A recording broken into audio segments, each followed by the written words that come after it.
Bismillahirrahmanirrahim, nahmaduhu wa nusalli ala rasulil karim amma ba'd.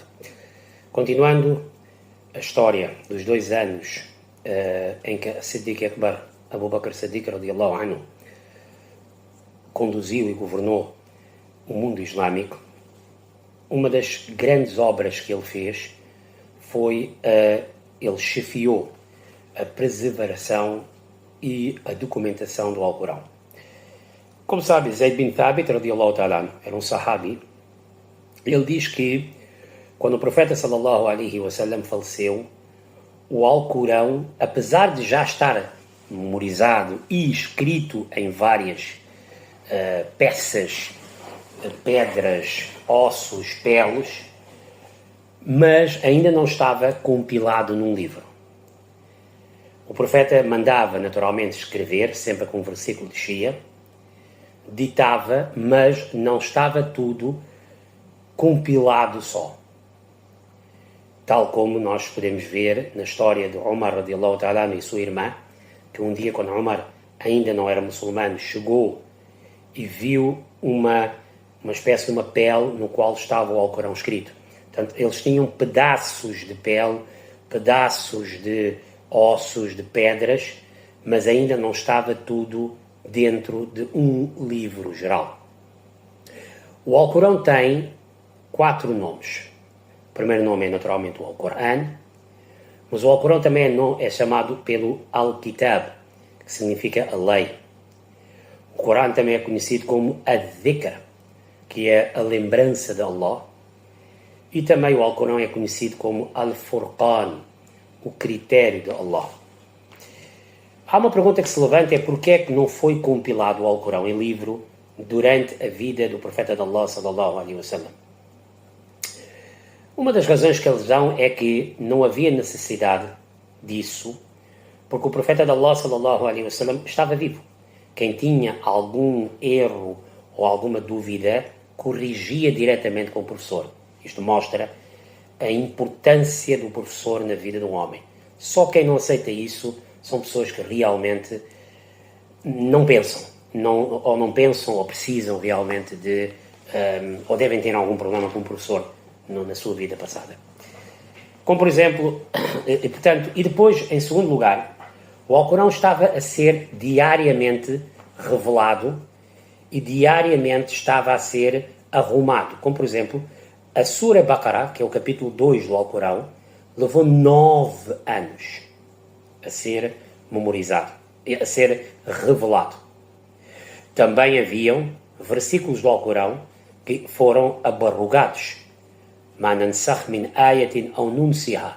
Portanto, havia versículos que tinham sido entregues a Nabi Pak sallallahu alaihi wasallam, mais tarde foram abarrogados, ou então foram esquecidos e Deus trouxe outro. Portanto, o Corão estava em movimento constante durante a vida de Nabi Pak sallallahu alaihi wasallam.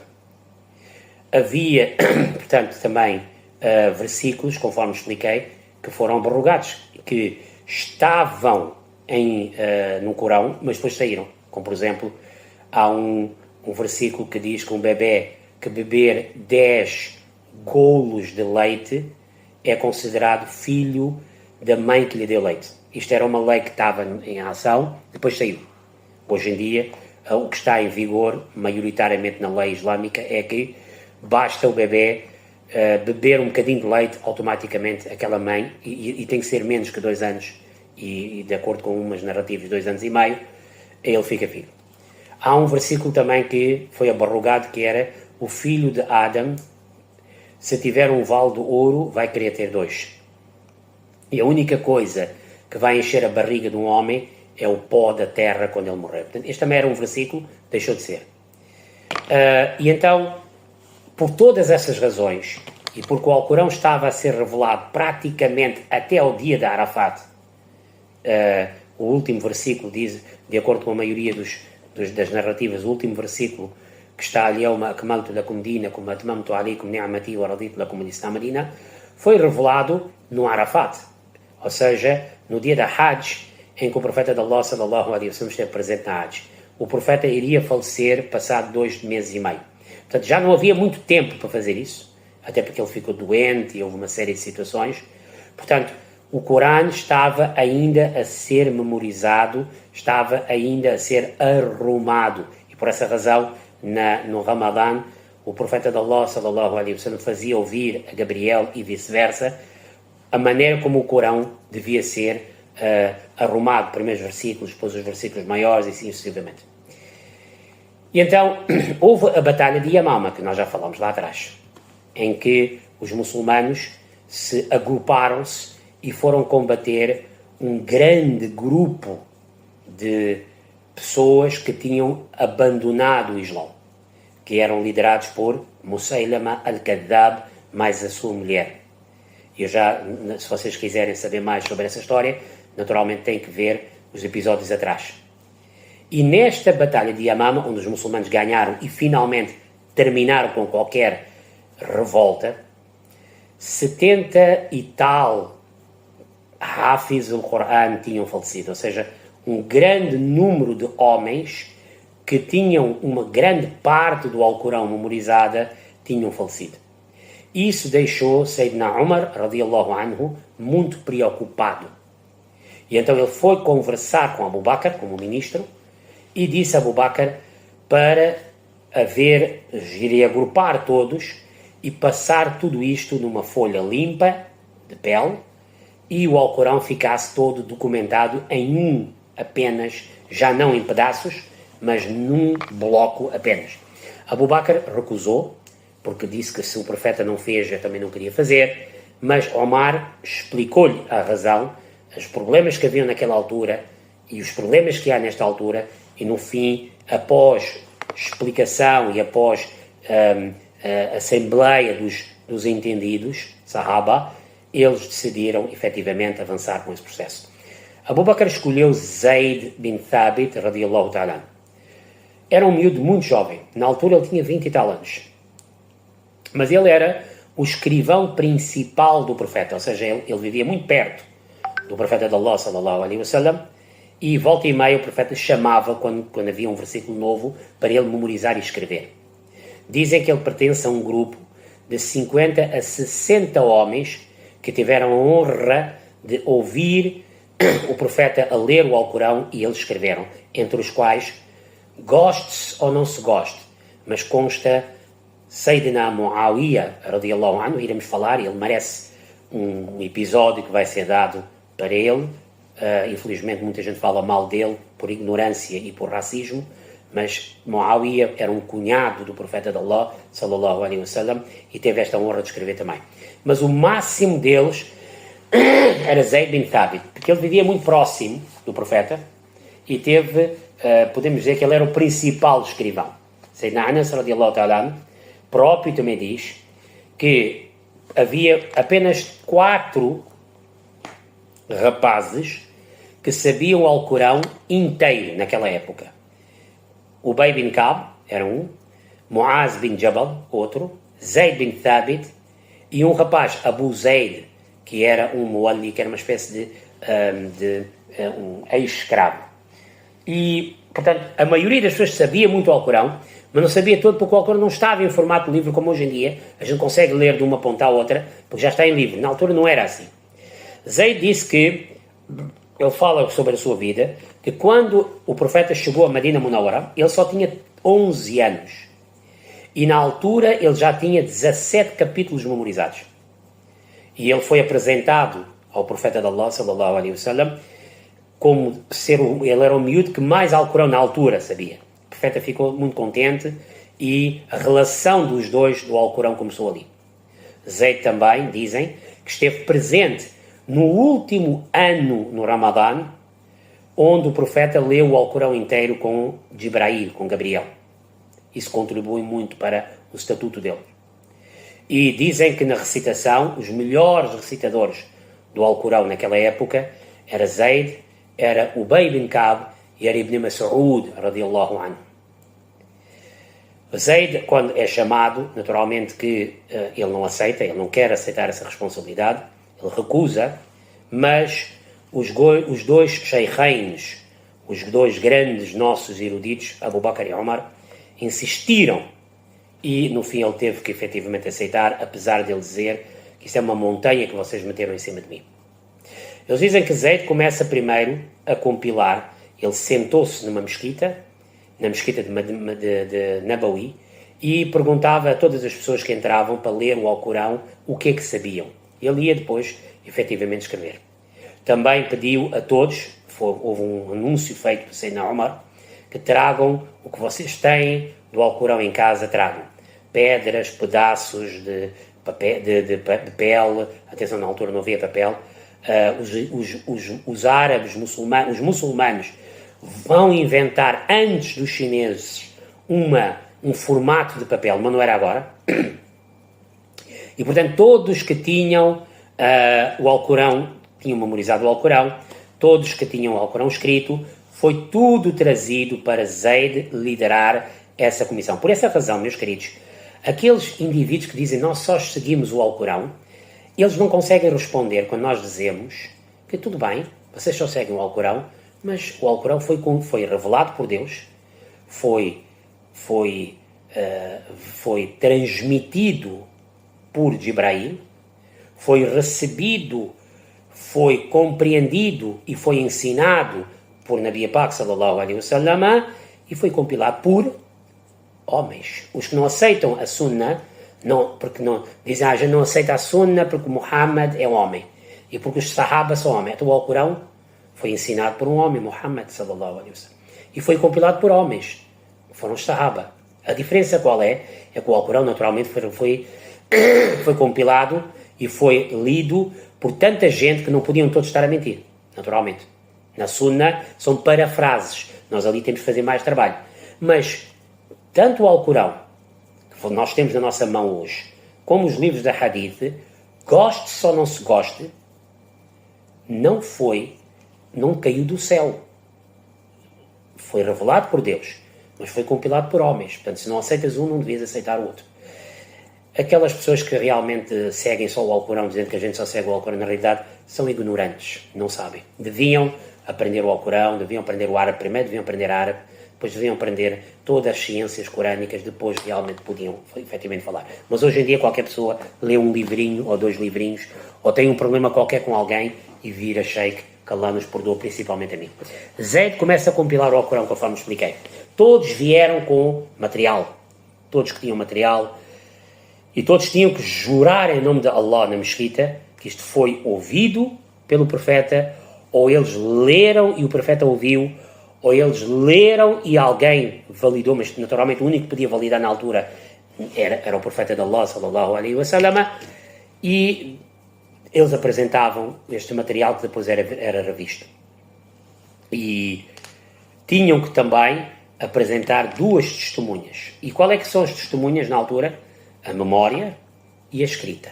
Só depois é que ele aceitava a palavra deste indivíduo, guardava. Depois ouvia outro, depois ouvia outro, depois ouvia outro, depois ouvia outro. Quando via que tanta gente já leu este versículo, até este versículo entrava. Isto é o que nós chamamos mutawatir. Mas no fim são homens que trabalharam. Portanto, a ciência humana não é assim tão má como parece. A ciência humana precisa de certificação, precisa de seriedade. A ciência humana não é. A ciência humana só é má quando não há certificação e seriedade. Aí sim. Ou quando vai contra, efetivamente, a palavra de Deus. Dizem que mais ou menos durante 1 ano que isto começou. E foi importante que logo após 1 ano, e isto é mais uma das grandezas do Islão, que o livro de Deus foi compilado onde a esmagadora maioria dos companheiros ainda estavam vivos. Isto não foi compilado passado 10 anos, ou passado 100 anos, onde já a maioria já morreu. E todo mundo já está a dizer o que pensa. Não.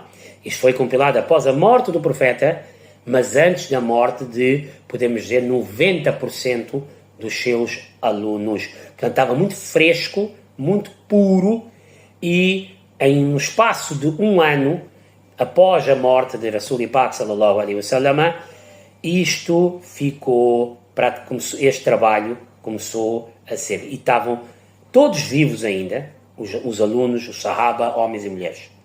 Dizem que Zayd compilou tudo debaixo desta verdadeira e fantástico trabalho de filtragem.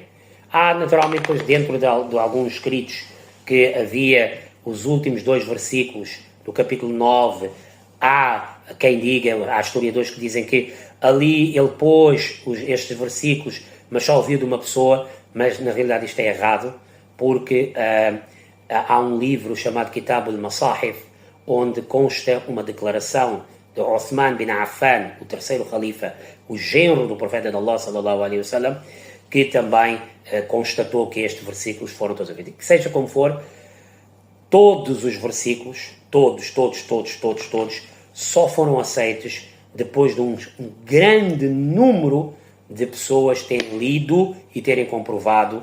Até mesmo esses 2 últimos versículos também, efetivamente, tiveram uma grande confirmação. Todos aqueles versículos que não chegavam a essa confirmação foram, efetivamente, postos de lado.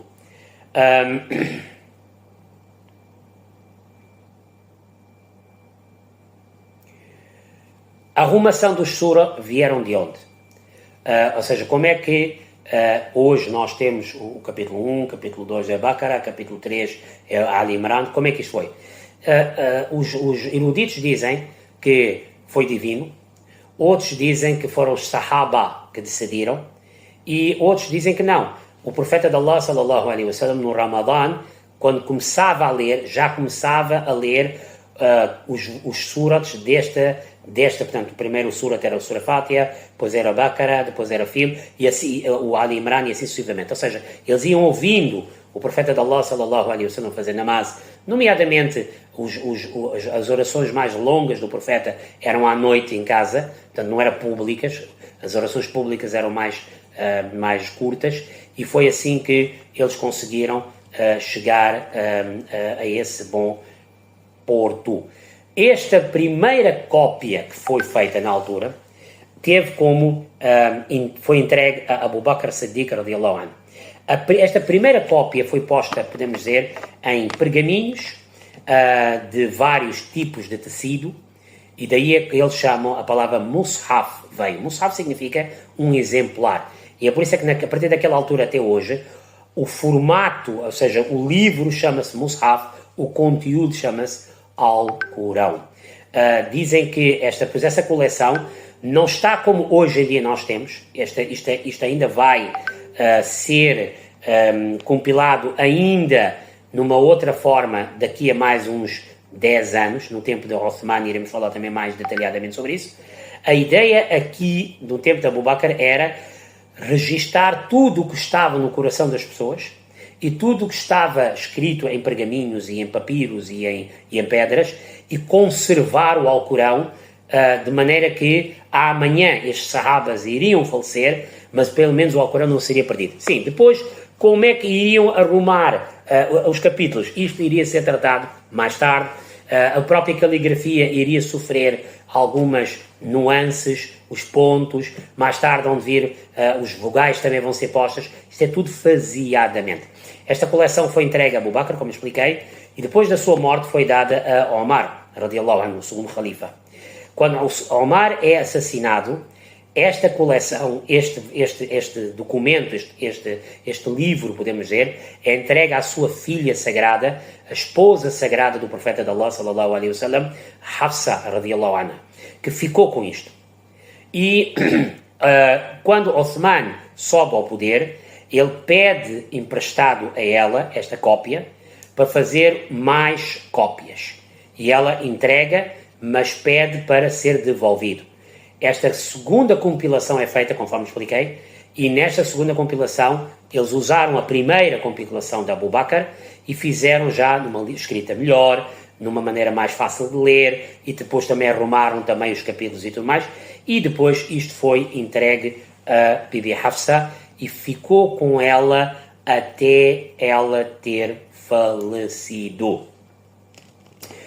Depois dizem também que esta última cópia ficou com Hafsa e foi passando de mãos a mãos da família dela, até que, mais tarde, um homem chamado Marwan bin Hakam, que já no tempo, já após califados, já na dinastia Umayya. Ele era um governador de Medina e o califa era Sayyidina Muawiyah radiyallahu anhu. Portanto, estamos a falar passado 20 e tal anos. Ele é que teve acesso a esta cópia, provavelmente ele recebe através da herança. Hafsa depois falece, entregou a alguém, depois chegou até ele, e ele, portanto, ele pediu a Hafsa para pegar nesta cópia antiga e destruir, para ver só apenas uma cópia, que de novo, podemos dizer, de uma nova arrumação. O Alcorão é sempre igual, mas a arrumação é que era diferente, e para as pessoas não ficarem realmente confusas de qual é o Alcorão que vamos seguir. Hafsa recusou, e quando ela faleceu, Marwan bin Hakam, provavelmente ele vem da família dela, recebeu e aí ele mandou destruir esta primeira cópia da Abu Bakr as-Siddiq radiyallahu anhu, para que não houvesse mais cópias. Daí também aqueles irmãos xiitas dizem que, já viu, ele mandou destruir porque não queria saber segredos e tudo mais. São fé-diversos que são feitos, mas nada comprovados. É tudo fé-diversos sobre fé-diversos. Não era possível realmente ter havido uma coisa tão má e durante 1400 anos ninguém ter descoberto isso. E só esta gente ter descoberto isso. Nós não queremos discutir com os nossos irmãos, simplesmente achamos que os nossos irmãos devem estudar mais. A gente deve estudar mais e não dizer coisas só para populismo. Também, quais é que são as diferenças entre a compilação do Alcorão de Abu Bakr e a compilação de, mais tarde, Uthman? Número 1. Abu Bakr quis preservar o Alcorão. Uthman quis fazer uma cópia do Alcorão sem dialetos. Ou seja, uma cópia que fosse fácil de ler e pudesse ser internacional para todos. Número 2. Zayd bin Thabit, na época de Abu Bakr, sozinho fez a primeira cópia. Já a segunda cópia, a segunda compilação de Uthman, foi conduzida por uma equipa de ulama. Número 3. Zayd, como sabia o dialeto dos Ansar, deixou na primeira cópia alguns versículos em dialeto diferente. Uthman seguiu a ordem e pôs um Alcorão inteiro com o dialeto Qurayshita, que é o que podemos dizer 90% hoje ainda lê. Abu Bakr tinha apenas esta única cópia que ficou. Uthman mandou fazer 7 a 8 cópias que espalhou pelo mundo fora. E Abu Bakr não fez questão de destruir nenhuma cópia. Uthman teve que mandar destruir para que realmente não houvesse confusão no mundo. Naturalmente ele vai ter muitos problemas por causa disso. Quando chegarmos à vida de Uthman, iremos, inshallah, falar também sobre esta matéria. Dizem que muitas dessas cópias de Uthman foram passados pelo mundo fora. Há quem diga que uma cópia está na Turquia, em Istambul, outra cópia está em Tashkent. Há alguns experts que dizem que esta é a verdadeira cópia do tempo de Uthman. Há outros que dizem não, que é uma cópia de uma outra cópia, porque os materiais que eram utilizados na época se calhar não aguentaram muito tempo. Seja como for, o trabalho foi feito primeiro por Abu Bakr as-Siddiq radiyallahu anhu e depois mais tarde por Uthman e para a frente, mais ou menos a um ano após a morte, e não fossem esses homens, nós teríamos perdido o Alcorão para sempre, e Allah realmente nos poupou. Que Allah aceite o trabalho deles, que Allah dê muito baraka na vida deles, dê muito baraka onde quer que eles estejam, e que nos mantenha fiéis a eles e mantenha-nos com o coração limpo de todas as coisas e principalmente deles.